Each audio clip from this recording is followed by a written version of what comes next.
1943년 1월 7일 뉴욕 맨하튼에 위치한 호텔에서 한 노인이 고독사 한 채 발견되었습니다.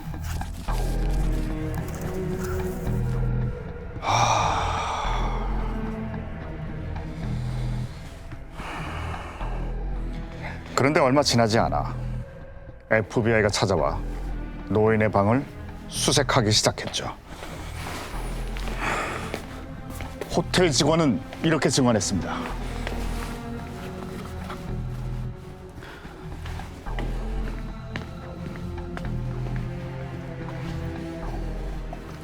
네, 제가 니콜라 씨를 처음 발견한 사람 맞습니다. 사실 그분에겐 별명이 있었어요. 369 변태라고. 369에 과하게 집착했거든요. 호텔에 들어오기 전에 꼭 건물을 3바퀴 돌고 왔고요. 또 계단을 올라갈 때는 어땠는지 아십니까? 걸음이 369의 배수로 안 끝나잖아요? 그럼 맨 아래까지 내려가다 다시 올라가더라고요. 참. 아, 그리고 냅킨을 쓸 때도 말입니다. 무슨 법으로 정해진 것처럼 꼭 18장씩 썼는데 왜 그러냐니까 글쎄 18은 369의 배수니까라고 하더라고요.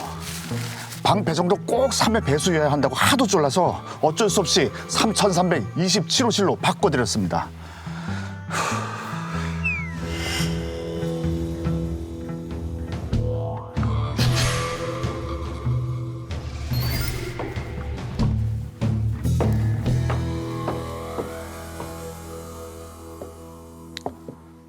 세상을 뒤흔든 천재 발명가였지만 괴짜라 불리며 외로운 말년을 보낸 남자. 그는 전기의 마법사 니콜라 테슬라였습니다.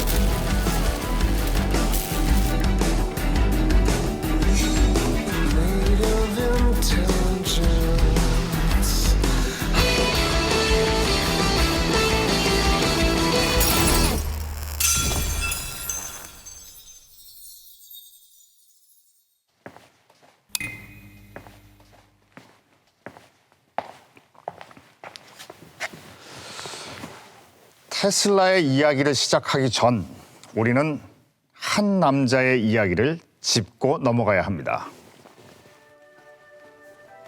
모두가 아는 그 이름.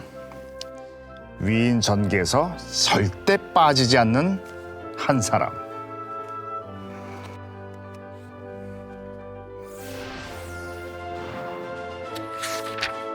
어미 대신 거위알도 품어보고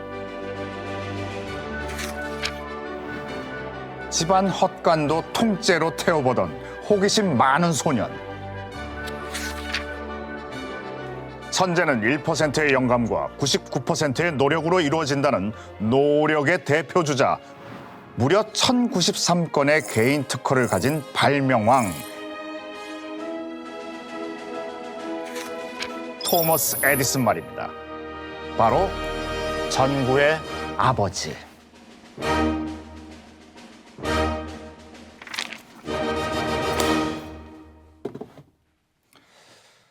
1882년 9월 4일 뉴욕의 밤.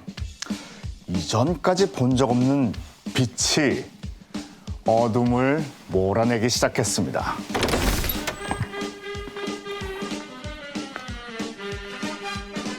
거대한 발전기 6대가 쉬지 않고 전기를 만들어냈고 수백 개의 백열 전구가 도시를 밝혔습니다. 사람들은 이 꺼지지 않는 빛에 감탄했죠. 에디슨이 세상에 전기 시스템을 처음 선보인 순간이었습니다.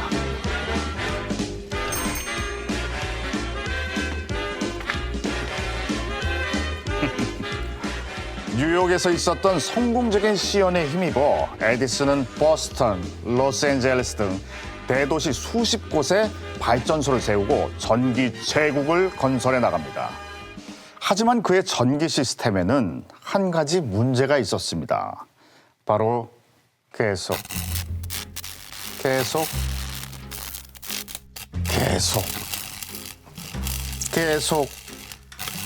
고장이 났죠. 그런데 이때 에디슨 회사에 신입 직원이 등장합니다.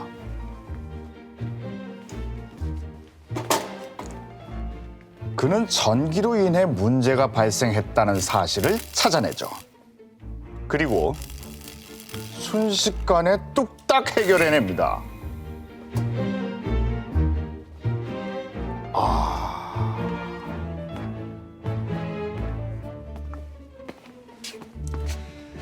그 직원의 이름은 니콜라 테슬라. 파리에 있는 에디슨 회사에서 추천받아 뉴욕 본사에서 일하게 된 직원이었죠. 맛있지? 자, 나는 두 명의 위대한 발명가를 알고 있습니다. 그 하나는 에디슨이고 나머지 한 명이 바로 이 청년입니다.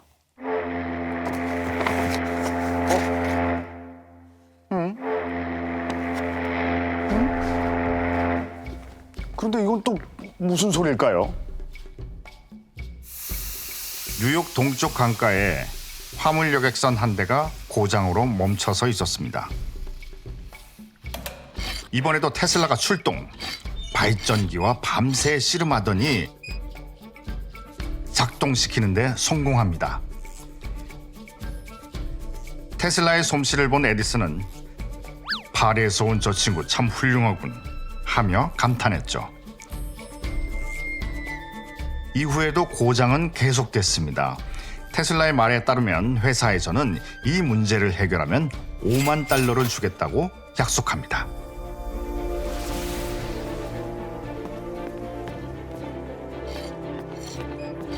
밤잠을 아껴가며 수개월간 연구하던 테슬라는 마침내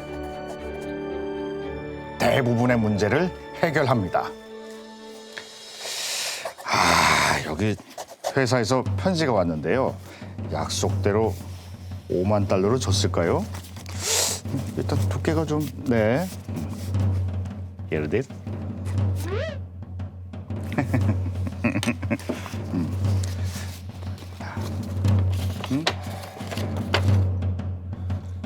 오 마이 갓!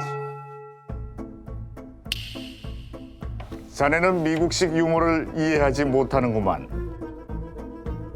돌아온 건 농담이었단 답변뿐이었죠. 회사의 태도를 테슬라는 도무지 이해할 수 없었습니다. 당시 테슬라는 에디슨과 다른 기술을 꿈꾸고 있었습니다. 이 기술은 계속되는 고장 문제를 한 방에 해결할 수 있는 방법이기도 했죠. 고장의 원인이 직류 시스템 때문인 걸 간파한 테슬라는 이걸 교류로 바꾸자고 제안합니다. 에디슨이요, 당연히 관심 없었죠.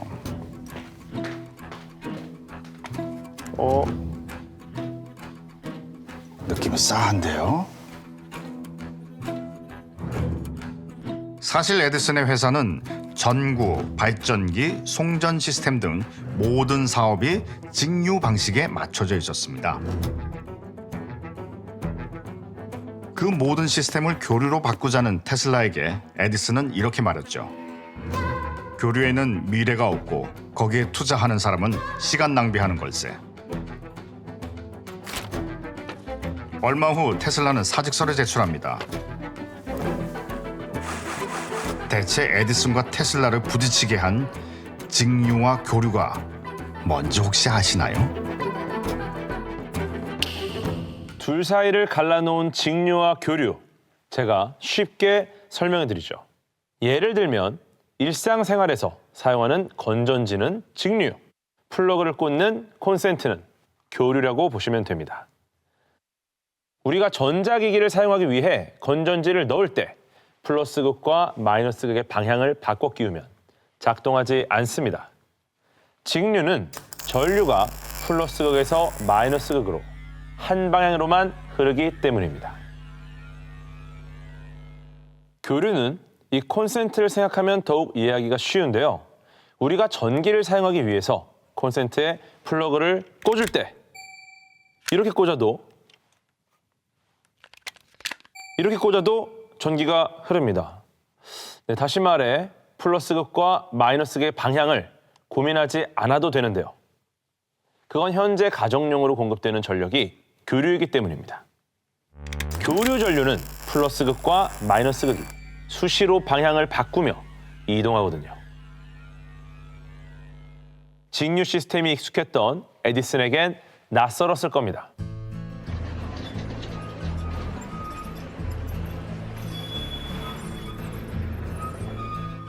퇴사 후 테슬라는 생계를 위해 배선공, 자벽부 등 일당 $2짜리 일용직을 전전했습니다. 아이고 세상에 테슬라 씨. 그러던 어느 날 자신의 인생을 바꿔줄 한 남자를 만나게 됩니다. 바로 철도 회사의 대표 조지 웨스팅하우스였죠.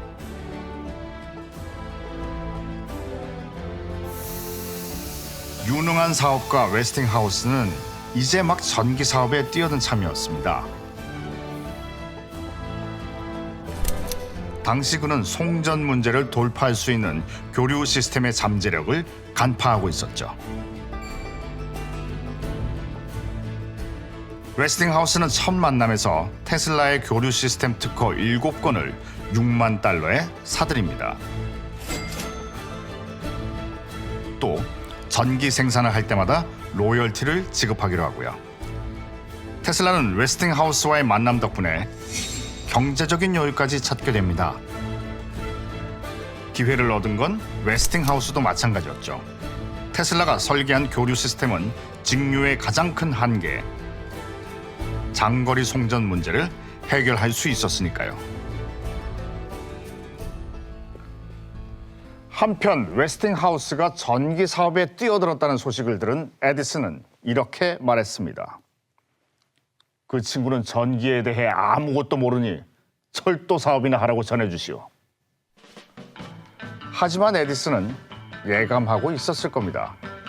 앞으로의 세상을 지배할 표준을 향한 싸움, 직류와 교류의 전기 전쟁이 시작됐다는 걸 말입니다.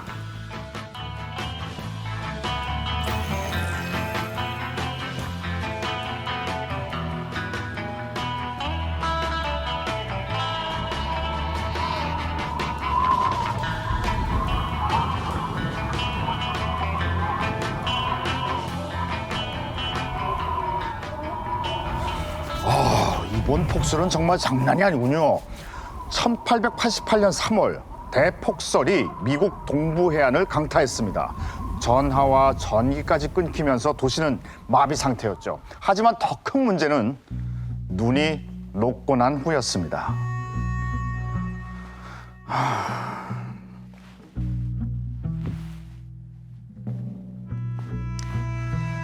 4월 15일 15살 소년이 전선에 감전돼 사망. 2주 뒤 가로등을 만지던 한 남성이 감전사.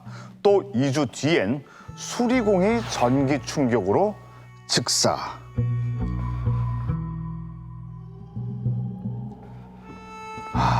사람들은 전기를 두려워하기 시작했습니다.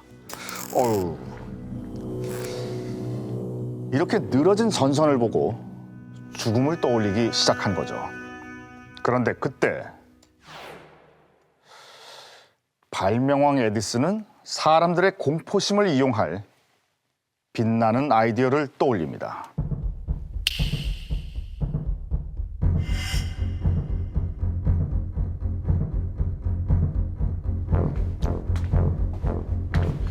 웨스팅하우스가 교류 사업에 열흘리고 있을 때 언론사와 사업가들에게 책자가 하나씩 배송됐습니다. 자, 제게도 왔는데요. 이 표지부터 강렬한 빨간색 핏빛. 제목은 에디슨 전기조명 회사로부터의 경고. 한번 볼게요. 교류 발전기는 직류 발전기보다 훨씬 더 위험하다.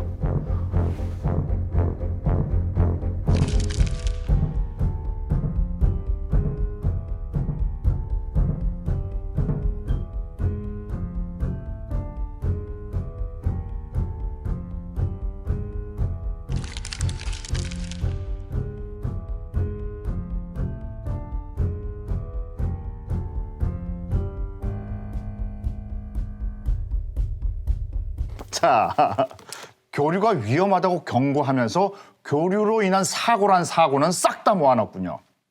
에디슨은 전기를 두려워하는 공포심을 이용해 교류를 공격하는 마케팅으로 활용해왔죠. 그리고 그의 여론 공작은 이걸로 끝난 게 아니었습니다.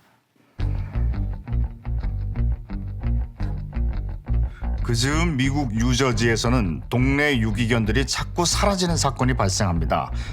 한 남자가 유기견을 데려오면 돈을 주겠다고 했거든요.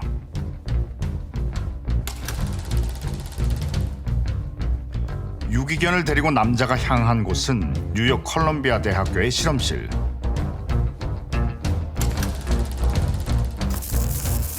그는 70여 명의 청중 앞에서 교류가 얼마나 위험한지 보여주겠다며 이 불쌍한 개들을 한 마리씩 감전사시킵니다. 사실 이 남자는 에디슨에게 지원을 받던 전기 기술자였습니다. 그리고 에디슨의 공작은 끝이 아니었습니다.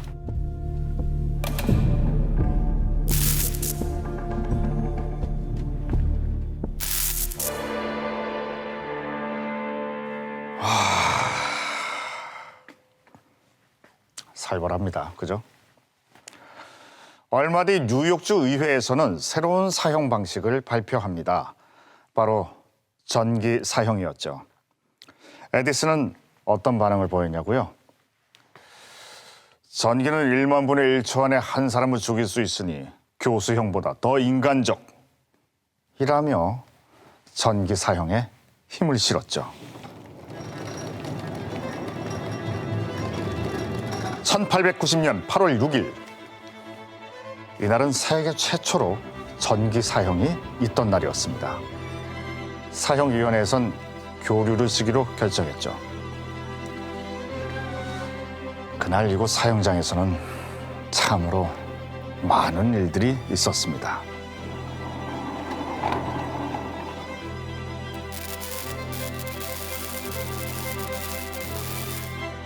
에디슨의 예상과 달리 사형수가 바로 죽지 않았던 겁니다. 집행 시간만 무려 8분. 교수형보다 더 잔인하다는 비난이 쏟아졌지만 에디슨은 굴하지 않았습니다.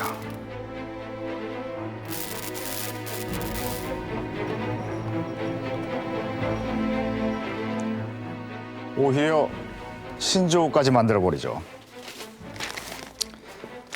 전기 사형 당했다라는 말은 앞으로 웨스팅하우스 당했다라는 말로 불릴 거라고요. 교류하면 죽음이 떠오르도록 에디슨은 모든 수단을 동원합니다. 그만큼 이 싸움은 한치도 물러설 수 없는 미래를 건 전쟁이었기 때문이죠.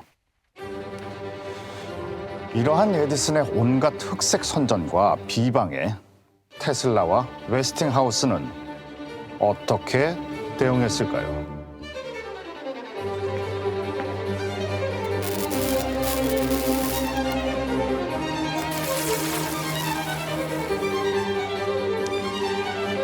테슬라는 컬럼비아 대학교에서 무려 25만 볼트짜리 거대한 전압을 만듭니다. 이 높은 전압으로 뭘 했냐면, 여러분, 절대 따라하시면 안 됩니다.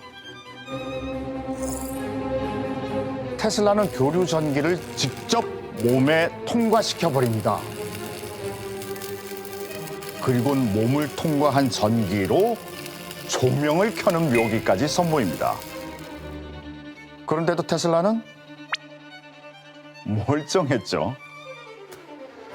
테슬라의 놀라운 실험은 언론에 대서특필됐고 이 강연을 직접 본 전문가들은 큰 감동을 받았습니다. 테슬라는 자신이 직접 위험을 무릅쓰고 교류에 씌워진 죽음의 이미지를 지우려 한 거죠. 그런데 이 실험 어떻게 가능했던 거죠? 사람 몸에 25만 볼트가 흘렀는데 혹시 속임수가 있었던 건 아니었을까요? 25만 볼트라니. 전원. 혹시 테슬라가 속임수를 썼다고 생각하셨나요? 테슬라는 속임수를 쓴 것이 아니라 직류와 다른 교류의 특성을 잘 이용했다고 봐야 합니다. 테슬라는 고전압의 전류를 자신의 몸에 흘려보내는 시연을 평생에 걸쳐 여러 번 선보였죠.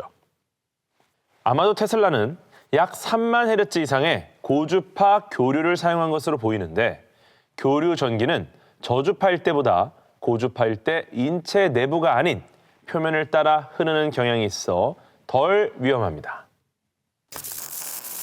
그래서 보기엔 높은 전압의 번개를 맞는 것처럼 보이지만 실제로는 전류 대부분이 몸 바깥을 지나가기 때문에 전류는 낮다고 볼 수 있습니다. 전기를 잘 알고 있었던 테슬라는 바로 이 지점을 이용한 것으로 보입니다.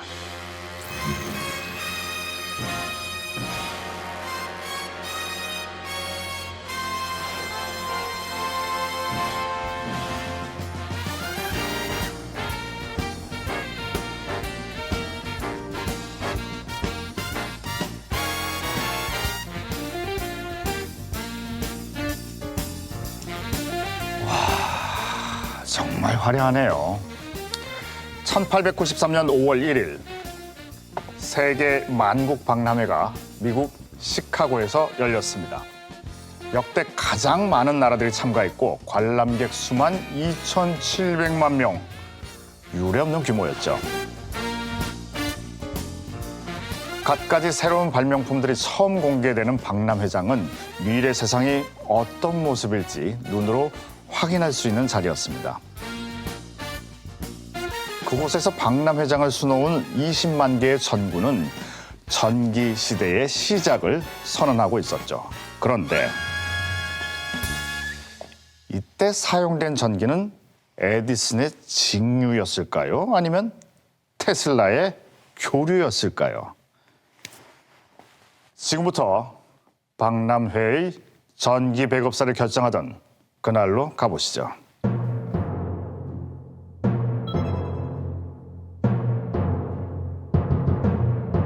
만국 박람회 전기 배급사 후보로는 에디슨 전기 회사의 후신인 제너럴 일렉트릭과 웨스팅하우스 전기 회사가 나섰습니다. 경쟁 입찰인 만큼 서로의 움직임을 살피는 치열한 눈치 싸움이 벌어졌습니다. 과연 에디슨 측이 제시한 입찰가는 얼마일까요? 제너럴 일렉트릭의 입찰가는 55만 4천 달러. 그렇다면 유일한 대항마 웨스팅하우스 전기회사는 얼마를 적었을까요? 39만 9천 달러.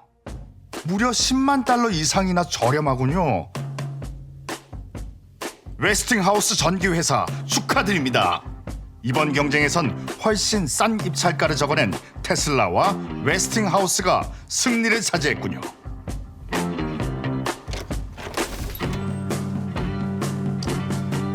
웨스팅하우스 회사가 만국 박람회의 전기 배급사로 선정될 수 있었던 건 입찰가가 저렴했기 때문이죠. 그런데 어떻게 그렇게 싸게 부를 수 있었을까요? 혹시 손해라도 본 건 아닐까요? 직류는 1, 2km마다 하나씩 발전소를 세워야 합니다. 마을 하나에도 수십, 수백 개의 발전소가 필요하죠. 이에 비해 교류 시스템은 발전소 한 대만 건설하면 인근 지역에 전력을 공급할 수 있으니 건설 비용을 크게 줄일 수 있었죠.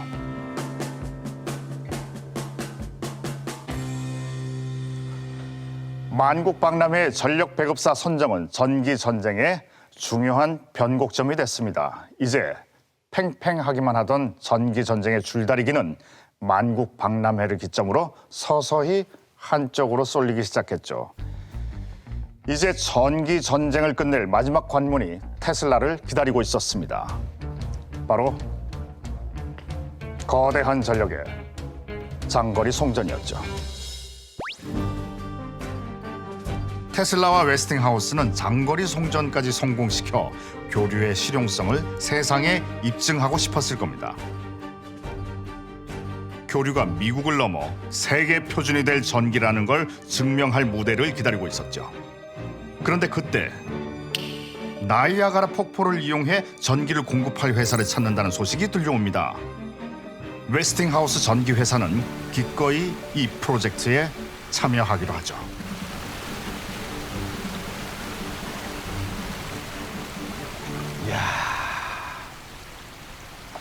와, 폭포 소리가 어마어마합니다.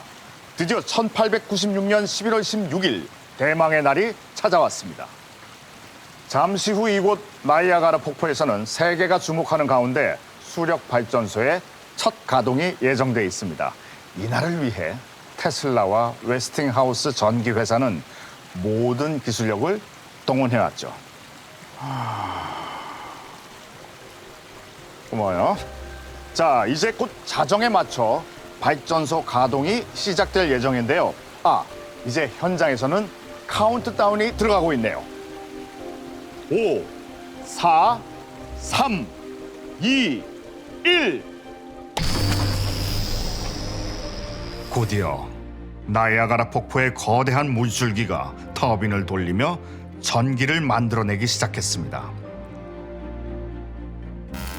이렇게 만들어진 전기는 발전소를 거쳐 송전선을 타고 무려 40km나 떨어진 도시 버팔로를 향해 달려갔죠. 버팔로시에 도착한 전기는 도심의 가로등을 밝히고 공장의 모터를 돌리며 전차가 거리를 누빌 수 있게 하면서 도시 전역에 에너지를 공급하기 시작했습니다.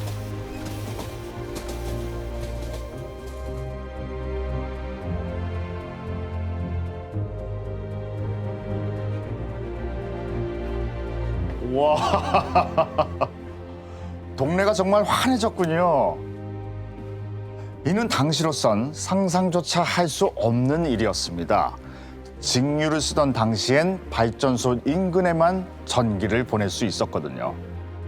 이들에겐 정말 새로운 세상이었겠네요.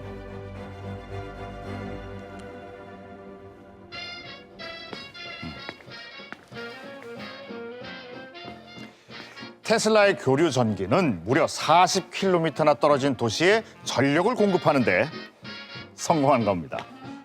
나이아가라 프로젝트는 대성공으로 끝났습니다. 이제 전 세계는 교류가 장거리 송전에 적합하다는 걸 확인했죠. Cheers! Yeah, you want shot. 그렇다면 나이아가라 발전소를 움직인 기술은 어떤 기술이었을까요?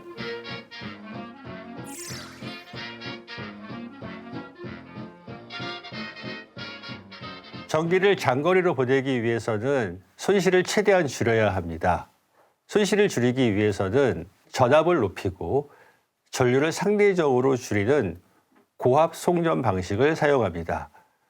직류는 그 당시 기술로는 전압을 올리는 것이 매우 한계가 있었지만 교류는 변압기를 사용해서 전압을 자연스럽게 올릴 수가 있고 낮출 수 있는 장점을 가지고 있습니다. 따라서 나이아가라 폭포 수력발전소에서 발생한 전기를 고압으로 올려서 수십 킬로미터 떨어진 곳까지 보낸 후 변압기를 사용해서 도시와 산업과 가정에 전기를 공급할 수 있는 역사적인 사건이었습니다. 결국 교류 전력 시스템이 전 세계가 채택하는 표준이 되었고 현대에도 그대로 적용되고 있는 것입니다.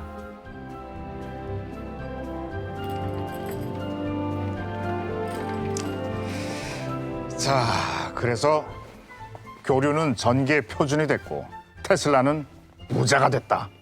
이야기는 이렇게 끝나는 거 아닐까요? The Great Tesla. Cheers. 뭐? 아니라고? 왜? 테슬라가 로열티를 포기했다고?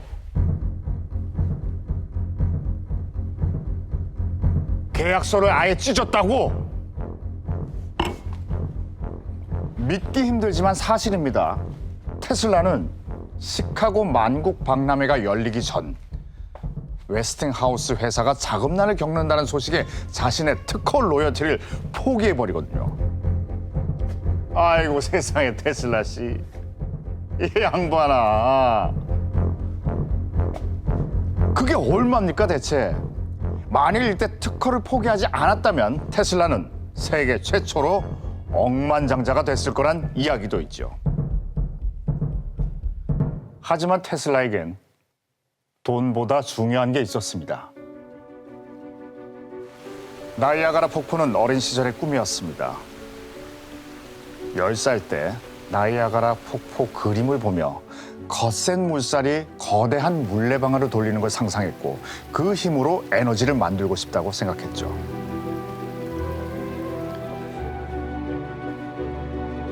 수억만금을 손에 쥐는 것보다 자신의 꿈이 실현되는 걸 선택했던 사나이. 그 덕분에 테슬라의 교류 전기는 현대 문명을 지탱하는 에너지가 되었습니다.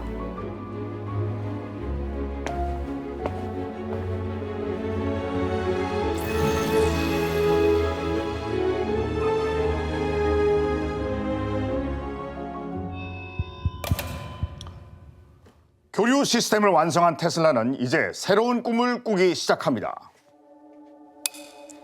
이 사진 속에 테슬라의 마지막 꿈이 담겨 있습니다.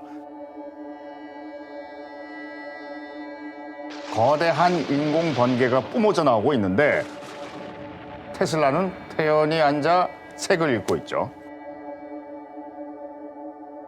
교류의 아버지 니콜라 테슬라의 마지막 소망은 무선으로 세상 어느 곳에나 전력을 보내는 거였습니다. 그런데 이 즈음 테슬라 앞에 새로운 라이벌이 등장합니다.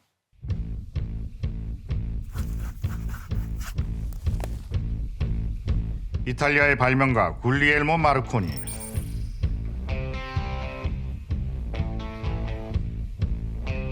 테슬라와 마르코니 모두 무선 송신을 연구하고 있었지만 활동 무대가 달라 마주칠 일은 없었습니다. 문제는 1900년 마르코니가 미국에 특허를 신청하면서 벌어졌습니다. 특허청에선 마르코니의 기술은 이미 수년 전 테슬라가 등록한 무선 송신 아이디어와 너무 유사하다며 거절하죠. 그런데 마르코니는 의외의 행동을 보입니다. 특허 내용을 수정해서 다시 신청하고 거절당하면 또다시 신청하고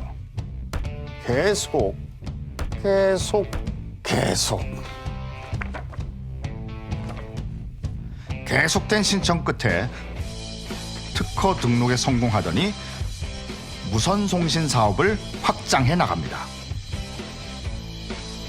그런데 여기서 에디슨이 다시 등장합니다.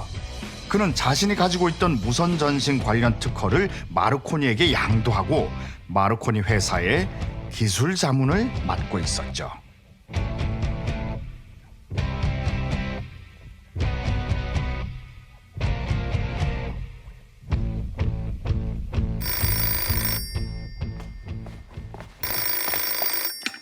네, 여보세요? 네? 아니 이런 세상에 그게 사실입니까?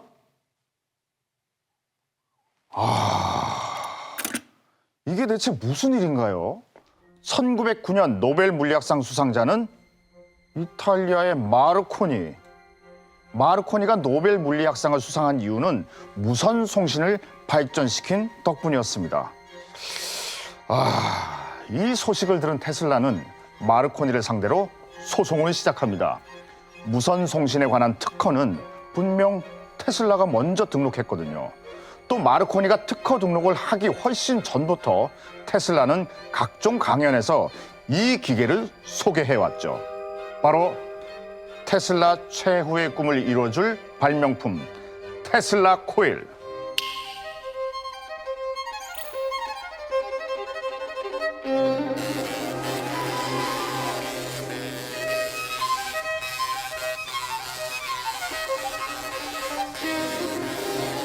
자, 켜보겠습니다. 전기가 흐르는 건 눈에 보이지 않지만, 자, 이렇게 전구를 가까이 가져가면,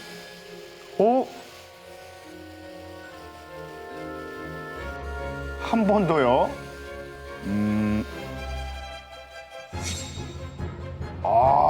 네. 선 없이 전구가 켜진 거 보이시죠? 테슬라 코일은 무선 에너지 전송만 가능한 게 아니라 공진 주파수를 증폭시켜 무선으로 신호를 보낼 수도 있죠.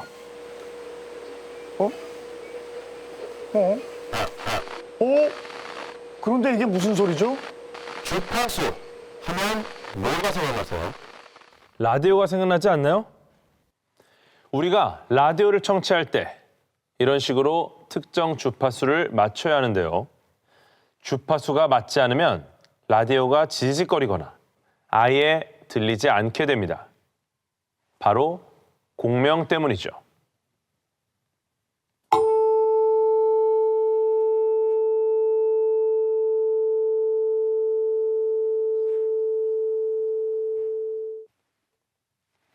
이 소리굽새를 쳤을 때 그 진동수가 증폭을 통해 바깥으로 나가는데요. 그 증폭이 똑같은 진동수를 가진 소리굽새와 만나면 반응을 보이는 것이죠. 이러한 공명의 원리가 라디오의 원리, 그리고 테슬라 코일의 원리와 유사하다고 볼 수 있습니다. 이 아랫부분을 1차 코일, 금색의 윗부분을 2차 코일이라고 하는데요. 1차 코일과 2차 코일 간에 공명을 이용해 에너지를 전달하고 그 에너지를 증폭시켜 고전압의 전류를 발생시킬 수 있습니다.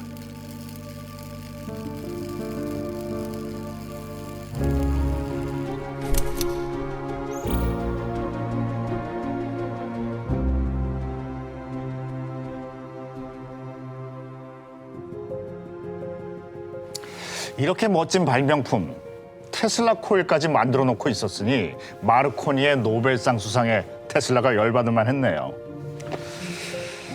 사실상 노벨상 사건이 있기 전 테슬라에겐 무선 에너지 송전이라는 꿈을 이룰 운명 같은 기회가 찾아왔습니다. 1900년 3월 테슬라는 투자자 JP 모건으로부터 15만 달러를 지원받아 무선으로 에너지를 세계에 전송할 수 있는 건물을 건축하기 시작합니다. 바로 워든클리프 타워.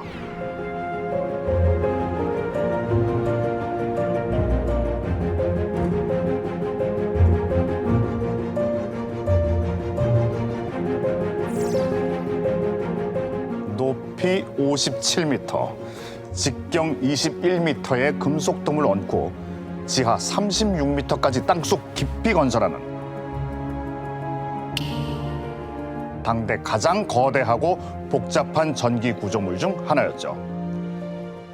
단순히 크기만 큰 무선 안테나라고 생각하면 안 됩니다. 이 건물은 전기 신호의 세기를 키우는 증폭 장치이자 송신기였거든요. 테슬라는 투자자들에게 워든클리프 타워의 목적이 대서양 횡단 무선 통신이라고 설명했지만 사실 그의 진정한 목표는 지구 전체에 무선으로 에너지를 전송하는 거였죠. 심지어 무료로 말이죠.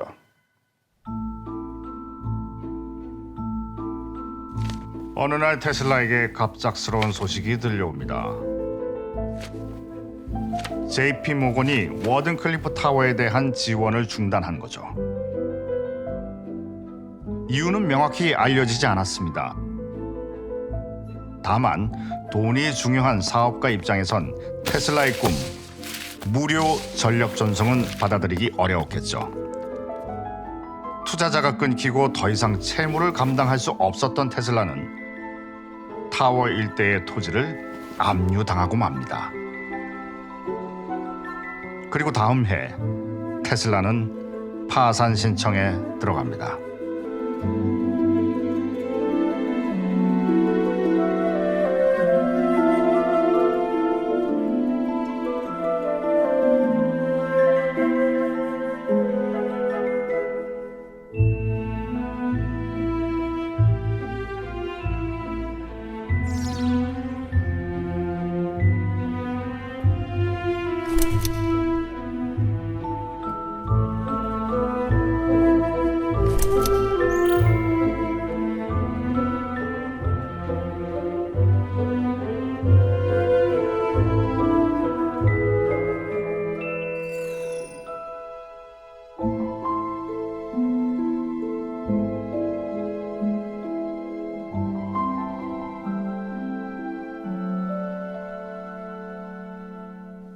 워든클리프 타워 프로젝트가 중단되면서 테슬라의 후원자는 전부 사라졌습니다. 모아놓은 재산은 연구비로 이미 다 써버렸죠. 700개의 특허권을 가지고 있었지만 상용화된 건 많지 않아 돈이 되진 못했고요. 평생 독신으로 지낸 그는 가족도 없이 홀로 뉴욕의 호텔을 전전했습니다. 비둘기에게 먹이를 주는 게 그의 유일한 일이었죠. 그렇게 테슬라는 세상으로부터 점점 잊혀졌습니다.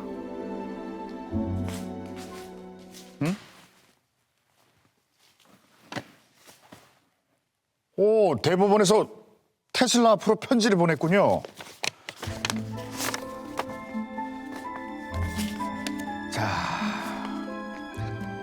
마르코니의 기술은 테슬라를 비롯한 다른 연구자들의 아이디어에 기초하고 있으니 무효라고 선언했습니다.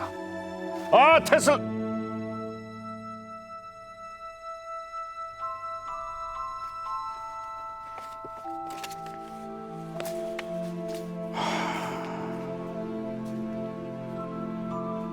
무선 송신의 아버지라는 명예를 되찾기 위한 싸움에서 대법원은 테슬라의 손을 들어줬습니다.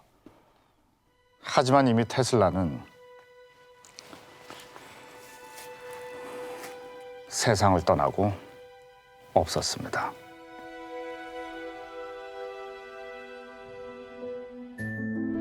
괴짜 발명가 테슬라의 상상은 오늘날에 이르러 현실이 되었습니다.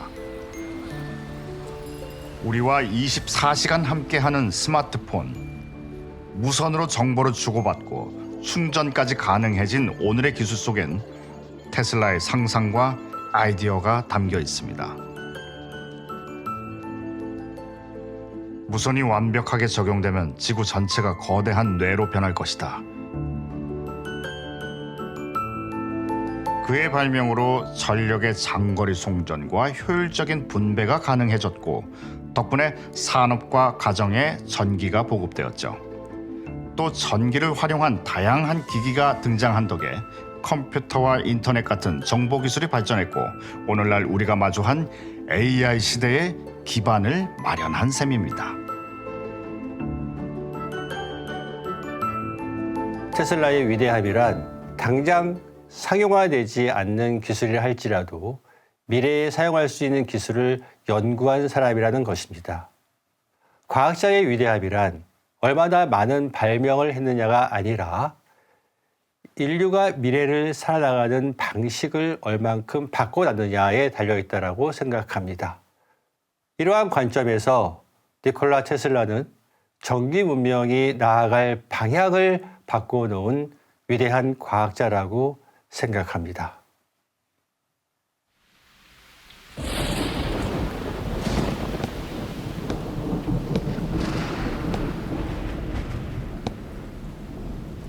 니콜라 테슬라가 태어나던 밤 번개와 비바람이 몰아쳤다고 하죠. 산파가 이 아이는 폭풍의 아이로군요 라고 말하자 그의 어머니는 이렇게 답했다고 합니다. 아니요,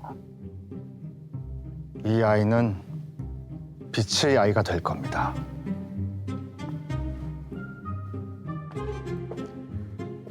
(86년의) 인생 동안 테슬라는 끊임없이 상상력을 동원해 아이디어를 구상했고 이를 현실로 만들기 위한 기술을 개발해냈습니다. 그리고 그의 모든 상상은 우리 앞에 현실이 되어 돌아왔습니다. 시대를 너무나 앞서간, 그래서 천재라기보단 괴짜라 불렸던 사나이. 하지만 결국 그는 어머니가 예언한 그대로의 삶을 살아냈습니다. 빛의 아이로 말입니다.